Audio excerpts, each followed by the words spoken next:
turma. Eu sou a professora Ana Paula, de língua portuguesa. A gente vai começar as postagens aqui das atividades do Trilhas. A primeira atividade ela aborda o gênero textual contos. Então, eu gostaria de fazer uma breve explicação para vocês poderem seguir com as atividades. O que é importante a gente saber nesse momento, né? Vocês vão ler com calma toda essa parte da atividade, mas já antecipando, a gente tem dentro do gênero contos personagens que são as pessoas que estão envolvidas na história, né? Então, geralmente a gente tem um personagem que é o principal e os outros que são secundários dentro de uma história. O narrador, que é a voz que fala, que conta essa história. Essa voz, ela pode ser de alguém que observa de fora e conta uma história de outras pessoas, de outros personagens, mas pode também ser um narrador personagem, ele narrando a própria história. Então, a gente tem o narrador observador, que vai contar a história de outros, e a gente tem o narrador personagem, que conta a história de si próprio, de uma história sua. O tempo, o que é o tempo? O tempo é quando aconteceu a história. Muitas vezes a gente não tem uma data ali especificando, né? Muitos começam com o era uma vez. E aí o que a gente pode concluir? A gente pode concluir que é uma história que o quê? Aconteceu há muito tempo, que aconteceu na época de reis e rainhas, ou que aconteceu recentemente, mas alguma coisa na história, alguma dica dentro dessa história a gente vai ter. Quando a gente não tem esse tempo declarado, na maior parte das vezes a gente conclui que é uma história que aconteceu há muito tempo. Espaço. Espaço é onde acontece essa história. Essa história pode acontecer numa floresta, pode acontecer dentro de uma casa, pode acontecer dentro de uma escola.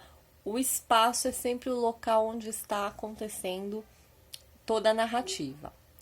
Enredo. O que é o enredo? O enredo é a história em si. O enredo ele tem que ter um início, um meio e um fim. Porque é assim que é a história, né? Tem um começo, tem um meio e tem um fim. Esse é o enredo, é a história em si. É a sequência de fatos. E o conflito? O conflito é quando a gente tem um problema ali para ser solucionado.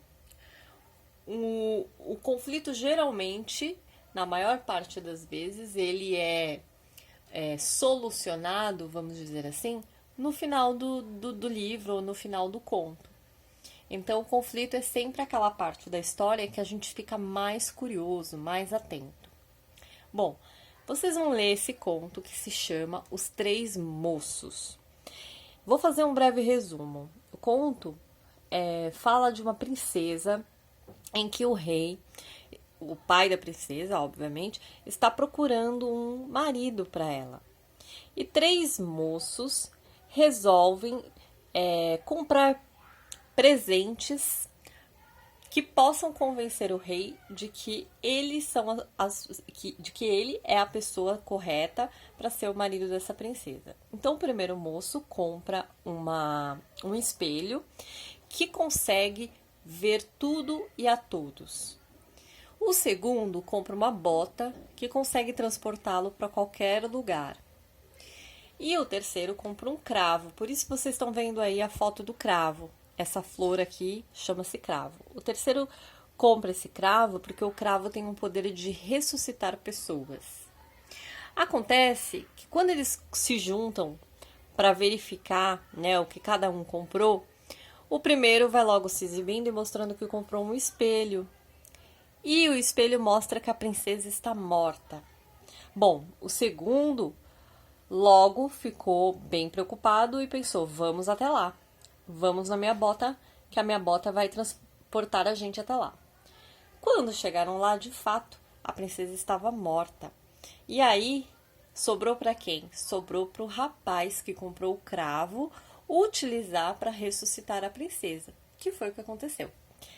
Bom, a princesa ressuscitou, só que a grande questão é que cada um achava que era digno de ser o marido da princesa. E eles estão discutindo até hoje quem deve casar com a princesa ou não, já que o rei também não consegue tomar essa decisão. Bom, vocês vão fazer essa leitura, que eu quero muito que vocês leiam, porque a gente precisa praticar a leitura, praticar o nosso entendimento, a nossa interpretação. E depois vocês vão para as questões da página 28. A primeira questão é se você gostou do texto e vai registrar o trecho que você mais gostou. Então, você vai escrever no seu caderno, ou se você tiver o Trilhas, escreva no Trilhas. Depois que vocês responderem as questões, tira uma foto e coloca a foto no Google Sala de Aula da sua lição respondida para eu poder corrigir. A B, vocês têm esse quadro abaixo. E o quadro quer saber quem são as personagens. Bom, com o resumo que eu dei, mais ou menos vocês já sabem quem são as personagens. Narrador. Esse narrador é um narrador observador, que conta a história de pessoas, outras pessoas, ou ele é um narrador personagem, ele participa da história. Então, vocês têm duas possibilidades, né? Ou é um narrador observador, ou é um narrador personagem. Narrador personagem, como o nome já diz, ele participa da história, ele conta de uma história que é dele. Então, prestem atenção na hora de responder. Tempo. Quando que aconteceu? No presente, no passado ou no futuro? E espaço. Onde aconteceu? A gente consegue verificar aí onde aconteceu essa narrativa, mas vocês vão ter que voltar no texto para poder observar direitinho onde aconteceu. C. Neste texto, a conhecida expressão era uma vez não está presente, mas mesmo assim conseguimos saber que a história se passa em outro tempo. Qual expressão é usada no texto no lugar da mais comum era uma vez?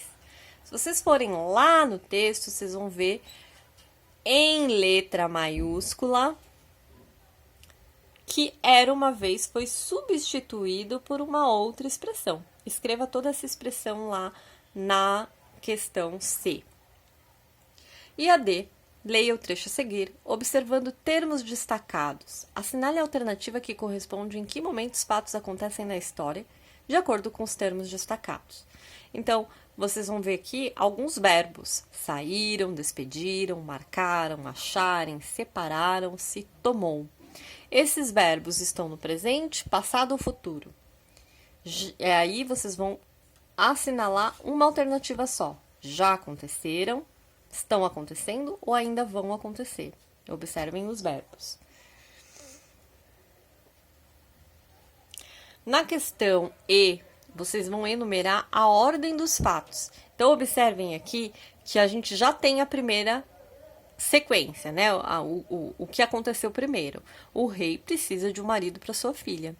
E depois, qual foi a segunda, o segundo acontecimento? O terceiro, o quarto, leiam, voltem lá no texto, leiam e enumerem aqui a ordem dos fatos. F, para finalizar, ao final da história, o conflito não se resolve, pois o rei não consegue decidir com quem a sua filha deve se casar. Ajude o rei, escolha um dos 3 irmãos e escreva um breve texto defendendo por que ele deve ser o marido da princesa. Então, agora vocês vão escolher quem deve ser o marido da princesa. O rapaz que comprou a bota, o rapaz que comprou o espelho ou o rapaz que comprou o cravo. E explique por que você acha que essa pessoa que você escolheu deve ser o marido da princesa. Qualquer dúvida, vocês podem me perguntar aqui pelo Google Sala de Aula.